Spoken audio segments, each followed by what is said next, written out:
The Galactic Council's amusement. The grand chamber of the Galactic Council buzzed with the familiar sound of alien voices discussing the latest cosmic joke. Representatives from dozens of species sat in their assigned sectors, their attention focused on the massive holographic display showing a small blue planet in the Outer Rim territories. "Look at them," laughed Commander Vex of the Reptilian Alliance, his scaled features twisted in amusement. "They still fight among themselves with primitive projectile weapons, while we've mastered plasma technology for millennia." The insectoid delegate from the Hive Collective clicked its mandibles in agreement. "Our scouts report they haven't even achieved faster than light travel. How pathetic that such a backward species was granted council recognition." Earth had been discovered 3 standard years ago, when human radio signals finally reached civilized space. The discovery had caused quite a stir, not because of human potential, but because of how laughably primitive they were compared to the rest of the galaxy.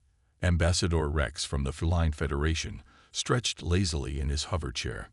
"My intelligence reports suggest they're still burning fossil fuels and arguing about something called climate change. Meanwhile, we've been terraforming dead worlds for sport."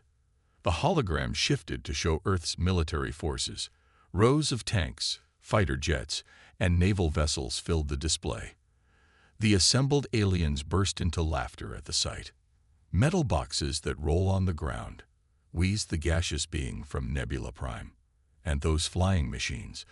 Do they seriously think those crude rockets could threaten a proper starship?" High Counselor Tor, an ancient being whose species had ruled the galaxy for 10,000 years, raised his crystalline hand for silence. His voice carried the weight of absolute authority. "The humans serve one purpose in our great civilization," he declared, his words echoing through the chamber. "They remind us how far we've evolved.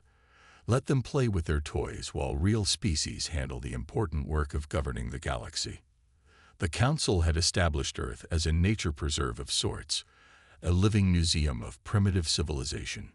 Humans were prohibited from leaving their solar system, ostensibly for their own protection. In reality, the other species simply didn't want such embarrassing relatives wandering around civilized space. "I heard they recently sent a metal can to their moon," giggled the amphibian representative from the water worlds. "It took them 3 days to get there. My personal shuttle could make that trip in 12 minutes. Admiral Kane of the Warrior Caste stood up, his massive frame casting a shadow across the chamber. His species had conquered half the galaxy through sheer military might, and they took particular pleasure in mocking Earth's feeble attempts at warfare. "Their largest warships carry maybe 100 soldiers," he said with contempt. "My flagship houses 50,000 warriors and enough firepower to glass an entire continent. These humans couldn't threaten a cargo hauler, let alone a proper dreadnought." The assembled delegates nodded in agreement. Earth's inclusion in the Galactic Council was purely ceremonial, a reminder to young species of what happened when evolution took too long. No one took humanity seriously. "Should we send them another care package?" suggested the merchant representative from the trading consortium. "Some basic medical supplies and food synthesizers. It's amusing to watch them struggle with diseases we cured eons ago." High Counselor Tor considered this. The galaxy's charity toward Earth had become something of a running joke. Every few months, they'd drop off obsolete technology and expired medical supplies just to see how grateful the primitive humans would be. "Very well," he decided, "but nothing too advanced. We don't want them getting ideas above their station." As the council meeting continued, discussing trade routes and territorial disputes between real civilizations, Earth remained nothing more than a footnote, a cosmic punchline that occasionally provided entertainment during boring legislative sessions. The delegates filed out of the chamber, returning to their important duties of governing an advanced galactic civilization. None of them bothered to check the deep space monitoring stations. None of them noticed the ancient signal that had just awakened in the dark void between stars. In the cold emptiness of space, something massive stirred to life after sleeping for centuries. The ancient signal, deep in the void between star systems, where the cold darkness had reigned undisturbed for 3 centuries, something massive began to wake up. The ancient vessel had been drifting in the emptiness since before the first galactic civilizations had discovered fire, its hull scarred by cosmic debris and time itself. The ship was enormous, dwarfing even the largest Council dreadnoughts by a factor of 10. Its design was unlike anything the current galaxy had ever seen. Brutal, functional, and built for one purpose only: war. Inside the command center, emergency power flickered to life for the first time in 300 years. Banks of computers that had been sleeping in standby mode began their startup sequences. Ancient systems ran diagnostics on weapons that could crack planets and shields that had never been penetrated. Captain Stone sat up in his command chair as the revival process completed. His body ached from the long sleep, but his mind was sharp. Around him, his crew of 5,000 began stirring from their hibernation pods, confused and disoriented. "Report," Stone said, his voice rough from centuries of silence. Lieutenant Green worked frantically at her station, trying to make sense of the readings. "Sir, we've been in deep sleep for approximately 300 years. Navigation shows we're still in the outer rim, but something's different." The captain stood up slowly, working feeling back into his legs. He remembered the mission clearly. They had been humanity's first attempt at interstellar exploration, launched when Earth was still young and ambitious. Their job was simple: scout ahead and prepare the way for human expansion into the galaxy. "Communications, scan for human signals," Stone ordered. Surgeon Park bent over his console, adjusting frequency after frequency. Finally, he looked up with confusion written across his face. "Sir, I'm picking up Earth transmissions, but they're strange. The signals are much weaker than they should be, and the technology seems primitive. It's like they've gone backward instead of forward." The bridge crew exchanged worried glances. Major Cross, the ship's chief tactical officer, pulled up star charts on the main display. "Captain, according to these readings, there are thousands of alien civilizations in this galaxy now. They have faster-than-light communication networks, massive space stations, and fleets that dwarf anything we saw when we left Earth." Stone studied the tactical display with growing concern. When they had departed Earth, humanity had been on the verge of becoming a major space power. Their technology was advancing rapidly, and projections showed they would dominate the local stellar region within a few decades. "Something went wrong," he said quietly. "Very wrong." The ship's artificial intelligence, which had been monitoring galactic communications during their revival, suddenly spoke up in its calm electronic voice. "Captain, I have been analyzing current galactic political structures. Earth appears to be classified as a primitive world under the protection of something called the Galactic Council. Humans are restricted to their home solar system and are considered a minor backward species." The bridge fell silent except for the hum of ancient machinery. Stone felt anger building in his chest, not the hot rage of youth, but the cold fury of a professional soldier who had just learned his people were being treated like pets. "Show me Earth's current military status," he commanded. The main screen filled with images of Earth's armed forces. Modern fighter jets, tanks, and warships appeared, impressive by current Earth standards, but primitive compared to what the crew remembered from their departure centuries ago. "This makes no sense," said Dr. Blake, the ship's science officer. "When we left, Earth had prototype plasma weapons and was developing antimatter drives. How did they lose all that technology?" Stone walked to the observation deck and stared out at the distant stars. His ship, the Titan, represented the pinnacle of human military engineering from an era when humanity dreamed of conquering the galaxy. Every system was designed for deep space warfare, every weapon built to destroy enemies that didn't yet exist. "Maybe they didn't lose the technology," he said slowly. "Maybe something made them forget they ever had it." The captain returned to his command chair and began studying the current galactic situation. The Galactic Council controlled thousands of worlds. Their fleets numbered in the millions. Their technology was centuries ahead of current Earth capabilities. But they had never faced anything like the Titan. "Set course for the nearest Council outpost," Stone ordered. It's time these aliens learned that humanity isn't as helpless as they think. His crew began preparing the ship for its first combat mission in 3 centuries. Ancient weapons powered up, their energy signatures unlike anything the current galaxy had ever encountered. The lost Dreadnought began moving towards civilized space, carrying with it the forgotten fury of humanity's golden age. First contact. The Galactic Council's monitoring station at Sector 7 was having a quiet day. Lieutenant Commander Vex of the Reptilian Alliance sat at his post, half asleep while automated systems scanned the empty void for smugglers or pirates. It was boring work, but someone had to watch the Outer Rim territories. The alarm that suddenly screamed through the station made him jump out of his chair. Every screen in the command center lit up with warning signals as something massive appeared on their sensors. "What is that thing?" gasped Ensign Rax, his scales turning pale as he stared at the readings. The object was huge, easily 10 times larger than the biggest Council Dreadnought. Its energy signature was completely unknown, and it was moving at impossible speeds through space without any visible propulsion system. Commander Vex activated the emergency communication array. "Council Command, this is Sector 7 monitoring station. We have an unidentified vessel of unknown origin approaching our position. Request immediate backup." The response came quickly from Admiral Kane himself. "Sector 7, describe this vessel. What species does it belong to?" Vex studied his instruments with growing confusion. "Sir, the design doesn't match any known civilization in our database. The hull appears to be constructed from some kind of advanced metal we've never seen before. And the weapon signatures. Sir, I've never seen anything like this."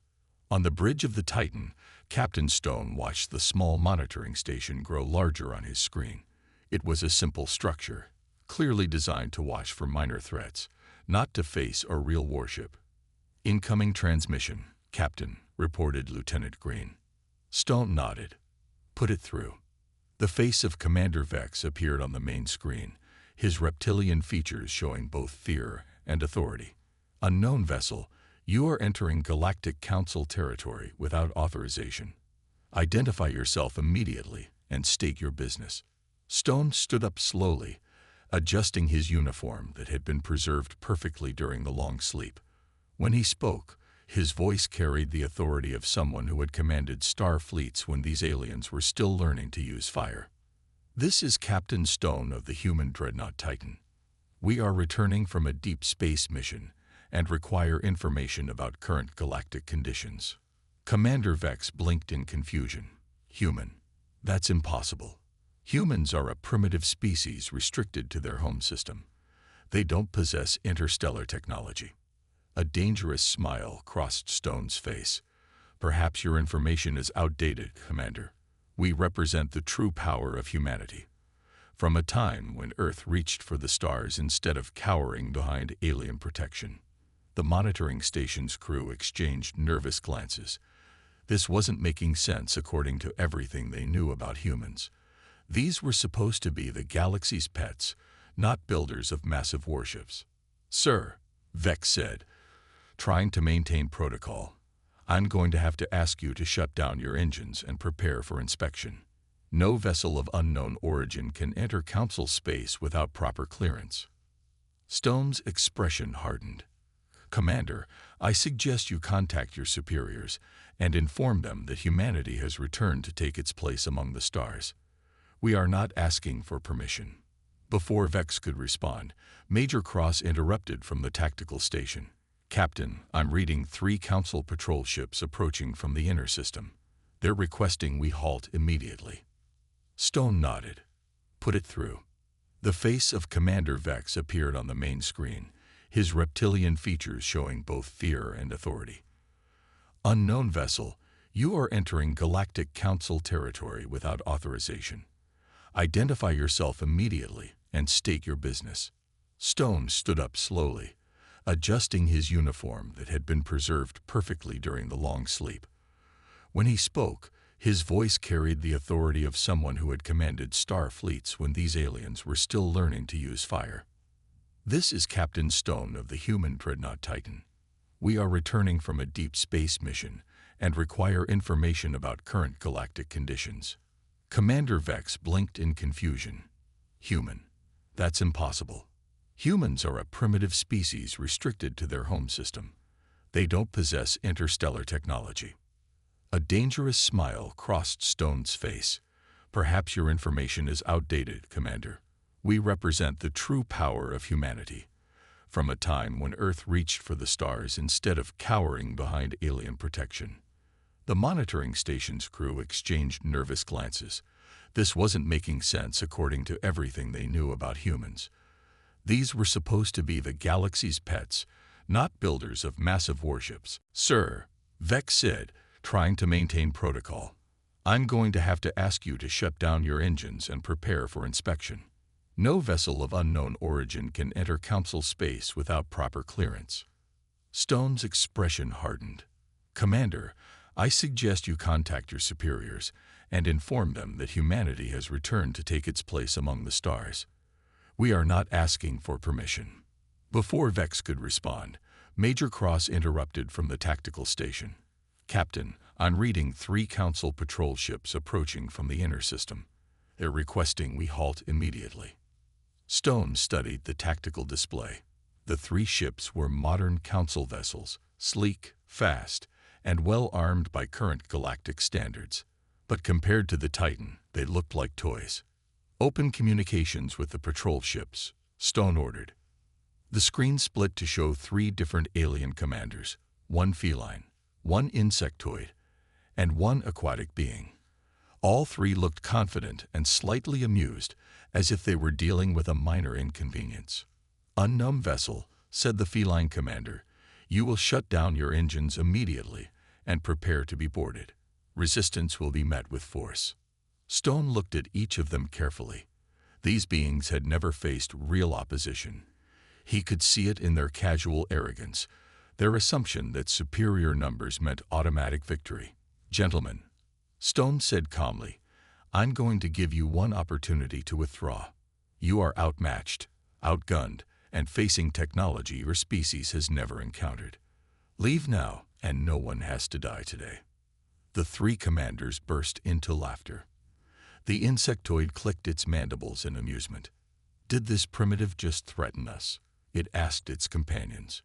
1 ship against 3 of our most advanced patrol vessels. Stone sighed and turned to Major Cross.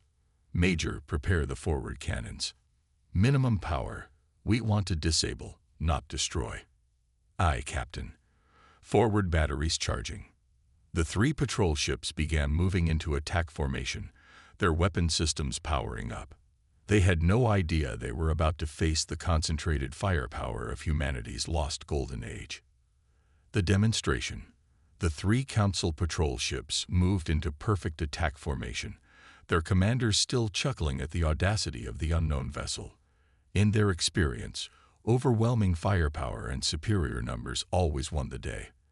They had never encountered anything their combined forces couldn't handle.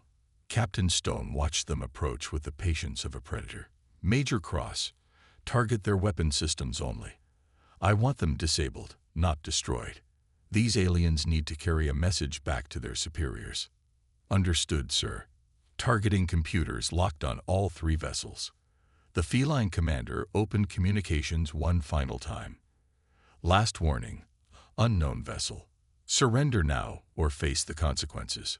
Stone's response was calm and measured. Major fire. The Titan's forward cannons unleashed a brief burst of energy that lit up the darkness of space. The beam that struck the first patrol ship was unlike anything the galactic civilizations had ever seen. Not the crude plasma bolts or particle beams they were familiar with, but concentrated streams of pure destructive force that seemed to bend reality itself. The feline commander's ship shuddered as its entire weapon array simply vanished, not destroyed or damaged, completely removed from existence as if it had never been built. Emergency alarms screamed through his bridge as his crew scrambled to understand what had just happened. Impossible, he whispered, staring at his tactical display. Our shields didn't even register an impact. The second shot struck the insectoid vessel, surgically removing its engines while leaving the rest of the ship untouched. The third beam hit the aquatic commander's ship, disabling its life support systems just long enough to cause panic before mysteriously restoring them. In less than 10 seconds, 3 of the Council's most advanced patrol ships had been reduced to helpless hulks drifting in space. Commander Vex watched from the monitoring station in stunned silence. His instruments couldn't even analyze what type of weapons had been used. The energy readings made no sense according to known physics. "How?" he whispered. "How is this possible?" On the Titan's bridge, the crew worked with the efficiency of soldiers who had trained for centuries. This wasn't their first engagement, just their first in this strange new galaxy where their enemies had grown soft and complacent. "Damage report on the patrol ships," Stone requested. Lieutenant Green scanned the disabled vessels. "All 3 ships are intact, sir. Crews are alive and unharmed. Their weapon systems have been completely neutralized, and they're dead in space." The insectoid commander's mandibles clicked nervously. "Even if what you say is true, you're just one ship. The Council has thousands of vessels, millions of soldiers." Stone's smile was cold as space itself. "Commander, you just saw what one ship can do to 3 of your best vessels. Do you really want to find out what happens when humanity decides to reclaim the galaxy in earnest?" He turned to address the monitoring station directly. "Commander Vex, I want you to send a message to your Council. Tell them that Earth's guardian has awakened. Tell them that humanity's protection is no longer needed because humanity no longer requires protection." Stone paused, letting his words sink in. "And tell them that if they continue to treat Earth as their pet preserve, they will discover just how dangerous it is to cage a sleeping dragon." The captain nodded to Lieutenant Green, who cut the communication channels. The alien commanders were left staring at blank screens, trying to process what they had just witnessed. "Set course for Earth, maximum speed," Stone ordered. "It's time to remind our people who they really are." The Titan turned away from the disabled patrol ships and began moving toward humanity's home system.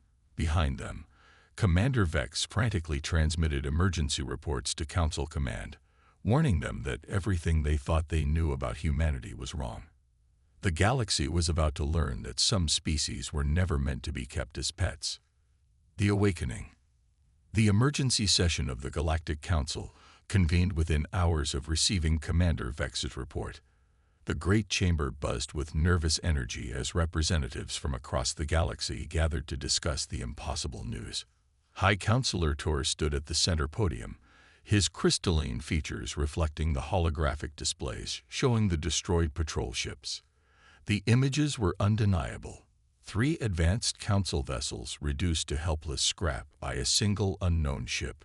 "The evidence is clear," Tor announced, his voice carrying across the silent chamber. "An unknown vessel claiming to represent humanity has demonstrated weapons technology far beyond our current capabilities."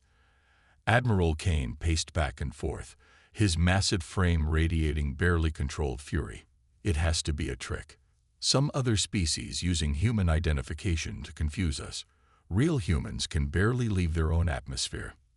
The insectoid delegate from the Hive Collective clicked its mandibles anxiously. "The weapon signatures don't match any known technology in our databases. Whatever hit those ships used principles of physics we don't understand." Ambassador Rex from the Feline Federation was less composed than usual. His ship had been one of the 3 disabled, and the memory of helplessness still haunted him. "I was there. That vessel didn't just destroy our weapons, it removed them from existence. Our best shields might as well have been made of paper." Meanwhile, the mysterious human Dreadnought continued its journey toward Earth. Captain Stone stood on the observation deck, watching the familiar stars grow brighter as they approached humanity's home system. "Captain," reported Lieutenant Green, "we're receiving transmissions from Earth. It appears the planet is in some kind of crisis." Stone returned to the bridge and studied the incoming signals. Earth's governments were in chaos. The Council's emergency broadcasts about a rogue human vessel had reached the planet, causing panic among world leaders who had no idea such a ship existed. "Sir," said Surgeon Park from Communications. "I'm intercepting calls between Earth's leaders and the Council.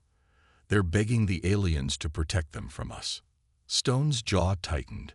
3 centuries ago, humanity had been proud and independent, ready to claim their place among the stars. Now they cowered behind alien protection, convinced they were too weak to defend themselves. "Open a channel to Earth," Stone commanded. "All frequencies, all languages. I want every human on the planet to hear this." The transmission began broadcasting across Earth's communication networks. In government buildings, military command centers, and homes around the world, humans stopped what they were doing to listen to the voice from space. "People of Earth," Stone began, his words carrying the authority of humanity's forgotten strength. "I am Captain Stone of the human Dreadnought Titan. We represent the true power of humanity. The power you have forgotten in your acceptance of alien charity." On Earth, President Miller sat in the emergency bunker with his advisors, listening to the transmission with growing alarm. "This is insane. We don't have dreadnoughts. We don't have the technology." But in research facilities around the world, elderly scientists who had spent their careers studying theoretical physics began remembering old projects that had been abandoned decades ago. Ancient blueprints for weapons that seemed impossible. Prototype designs for ships that could cross the galaxy. 300 years ago, Stone continued, humanity launched fleets to explore the galaxy and establish our presence among the stars. We were meant to be conquerors, not pets. We were meant to be leaders, not subjects. The transmission showed images of the Titan, its massive hull scarred by centuries in space, its weapon arrays that dwarfed entire space stations. For the first time in generations, humans saw what their species was truly capable of building. "The aliens who claim to protect you fear you," Stone declared. "They have kept you weak and dependent because they know what happens when humanity remembers its strength. They have seen our weapons in action, and they tremble." Back at the Galactic Council, emergency reports flooded in from across the galaxy. The human transmission was being analyzed by every major civilization, and the results were terrifying. The technology displayed was centuries ahead of anything in their databases. High Counselor Tor called for order as panic spread through the chamber. "We must consider the possibility that this vessel represents a larger human presence in the galaxy. If there are more ships like this one, then we're all dead," Admiral Kane interrupted. "That one ship could destroy our entire battle fleet without breaking formation." The truth was becoming clear to the assembled aliens. They had not been protecting humanity out of kindness. They had been containing the sleeping giant. For 3 centuries, they had convinced themselves that humans were primitive and harmless. Now they faced the terrifying possibility that humanity had been playing a much longer game. On Earth, something was awakening in the human spirit. In laboratories and military academies, researchers began pulling out old files marked classified and theoretical. The technology had always been there, buried under layers of bureaucracy and fear. Humanity was remembering what it meant to reach for the stars. The end.